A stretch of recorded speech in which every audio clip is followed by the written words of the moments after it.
गुरुजी, ओवैसी ने कहा है कि हिजाब वाला देश का प्रधानमंत्री बनना चाहिए। देखिए, देश का प्रधानमंत्री वो बनना चाहिए जो वंदे मातरम गाता हो। देश का प्रधानमंत्री वो बनना चाहिए जिसके हाथ में रामायण हो। देश का प्रधानमंत्री वो बनना चाहिए जो भारत माता की जय बोलता हो। देश का प्रधानमंत्री वो बनना चाहिए जो इस मातृभूमि की वंदना करता हो। देश का प्रधानमंत्री वो बनना चाहिए जो भारत को विश्व गुरु बनाना चाहता हो। गुरुजी, उन्होंने वंदे मातरम पे भी सवाल खड़े किए हैं, जो कह रहे हैं कि देश को ये लोग एक जातिवाद की तरफ धकेलना चाह रहे हैं।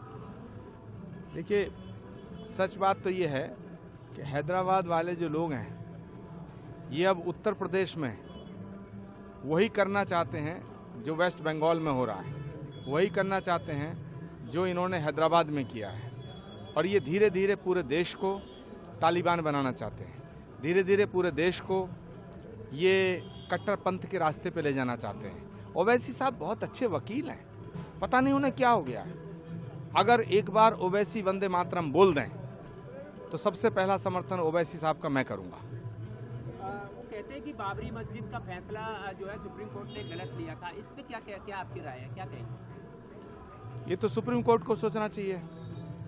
सुप्रीम कोर्ट को इस बयान के बाद ओवैसी साहब के खिलाफ कार्रवाई करनी चाहिए, उनकी सदस्यता रद्द होनी चाहिए। भारत की सर्वोच्च अदालत के फैसले को गलत फैसला करार देना ये देश के माहौल को बिगाड़ने जैसा है, पूरे भारत के सामाजिक समरसता और ताने बाने को तोड़ने जैसा है। ओवैसी साहब के खिलाफ कार्रवाई होनी चाहिए। जहां तक बाबरी मस्जिद का सवाल है, बाबर एक लुटेरा था। बाबर के नाम पर मस्जिद भारत में कलंक थी। सुप्रीम कोर्ट ने वहां श्री राम जन्मभूमि के मंदिर का निर्माण का फैसला करके भारत की अस्मिता, अस्तित्व और सनातन को बचाने का काम किया है। अच्छा, अभी मुक्तेश्वरानंद को लेकर सीएम ने भी चुप्पी जो शादी हुई थी वो कल विधानसभा में खुलकर बोले हैं और वहीं समाजवादी पर तंज कसते हुए कहा है उन्होंने कि अपनी सरकार, जो अभी उनको शंकराचार्य कहते हैं, तो अपनी सरकार में लाठियां चार्ज की और जो है उन पर FIR लॉन्च की। समाजवादी पार्टी हिंदुओं को बांटना चाहती है। समाजवादी पार्टी हिंदुओं का विभाजन करके सत्ता पाना चाहती है। लेकिन अब ये हिंदू समाज को सोचना है कि उसे बंटना है, घटना है या कटना है। अच्छा, राहुल गांधी को लेकर क्या कहेंगे? राहुल गांधी ने कहा है कि प्रधानमंत्री धोखा दे रहे हैं, बाहर से अमेरिका के साथ डील हुई है उसको 0% पे ले रहे हैं और अपना हमारे 18% में बेच रहे हैं, किसानों को नुकसान हो रहा है। राहुल गांधी एक लाइलाज बीमारी हो चुके हैं। वो एक ऐसी बीमारी हो चुके हैं जिसका इलाज संभव नहीं है, और अगर कोई उनका इलाज कर सकता हो भारत की जनता है। राहुल गांधी का इलाज करना न सरकार के हाथ में न संसद के हाथ में है। पार्लियामेंट में कभी कुछ बोलते हैं, उनकी सदस्यता के रद्द के लिए भी एप्लीकेशन दी गई है। भगवान से प्रार्थना करो कि राहुल गांधी जी को सद्बुद्धि दे। अच्छा, बांग्लादेश पर 0 टैरिफ और भारत पर 18 टैरिफ निर्यात पर राहुल गांधी लगातार आवाज उठा रहे हैं, क्या कहेंगे आप?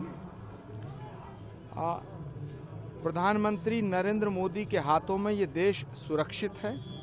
प्रधानमंत्री नरेंद्र मोदी के हाथों में ये देश आगे बढ़ रहा है।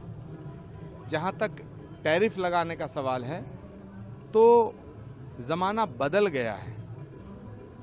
जो सरकारें कांग्रेस की सरकार रही हैं, मैं भी कांग्रेस के साथ रहा हूं, उस जमाने में और आज में बहुत अंतर है।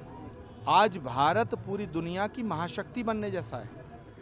टैरिफ का सवाल नहीं है, भारत का गुणगान हो रहा है। आज पूरी दुनिया मोदी मोदी कर रही है। इस बात को लेकर के राहुल गांधी के भीतर में ज्वालामुखी धधक रहा है, और वो ज्वालामुखी जब संसद में जाते हैं तो ज्वालामुखी फट जाता है और वो अनाप शनाप बोलने लगते हैं। भारत की सरकार ने भारत की जनता के हित में फैसला लिया है। 50% से घटा करके 25% से घटा करके 18% टैरिफ रह गया, तो 50 से 18 हो गया। इसे घटना कहेंगे या बढ़ना कहेंगे, लेकिन ये गणित राहुल गांधी की समझ में नहीं आता।